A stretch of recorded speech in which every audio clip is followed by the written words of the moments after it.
What's up, everyone? So, Supercell just added a new form of supers called Hypercharge. Basically, it's another super that takes longer to charge, but it improves your regular super and gives you buffs. The buffs are different depending on the brawler, but they will increase your speed, damage, and health by giving you a shield. When you use a Hypercharge, the buffs you get will last for 5 seconds. It will increase your super in a special way for every brawler. So far, we only have 6 Hypercharges. Supercell says that they will add more in upcoming updates, but I wouldn't be surprised if it took about a year to give a Hypercharge to all 72 brawlers. But for the time being, we've got 6 brawlers with their own Hypercharge. These brawlers are Shelly, Colt, Bull, Jackie, Spike, and Pearl. Pearl hasn't been released yet, but we get the chance to play her during this mission, which will give us Shelly's Hypercharge for free after we win 25 times. Yeah, we gotta win 25 battles. But everything is random. We randomly get one of the 6 brawlers with random maps, game modes, and players. Yeah, we're forced to play with randoms. But after 10 battles, we start playing against bots instead, so it will get significantly easier. Well, it's time to get into the action. I'll tell you what the different Hypercharges do when we get to them. Don't forget to leave a like and subscribe, and I'll catch you guys later. Thanks. First takedown! Double takedown!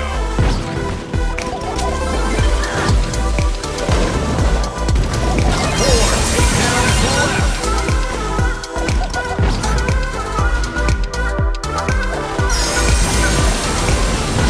Double takedown!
So, we've unlocked Shelly's Hypercharge for free. By the time you are watching this, the rest of her Hypercharge collectibles will be available in the shop for only 99 gems. I'm going to do a quick recap explanation of all 6 Hypercharges, including the buffs. First off, Shelly's Hypercharge increases the size of her super by 33%, gives her a 25% speed boost, a 25% damage boost, and a 15% shield. Colt's Hypercharge increases the width of a super by an astonishing 120%, gives him a 30% speed boost, a 30% damage boost, and a 10% shield. Bull's Hypercharge activates an 80% shield during his super, gives him a 25% speed boost, a 10% damage boost, and a 30% shield. Jackie's Hypercharge causes her super to slow down all enemies caught in it for 1.5 seconds. It also gives her a 25% speed boost, a 25% damage boost, and a 15% shield. Spike's Hypercharge increases the size of his super by 20%, gives him a 30% speed boost, a 30% damage boost, and a 10% shield. I feel like it should actually give him a bigger shield with a smaller damage boost, but maybe that's just me. And last but not least, Pearl's Hypercharge leaves a damaging area of effect where her super was used. It also gives her a 30% speed boost, a 20% damage boost, and a 20% shield. So, that is everything to know about all 6 of the new Hypercharges. Thank you for watching. If you enjoyed, please be sure to leave a like and subscribe, and I will see you in the next video. Bye!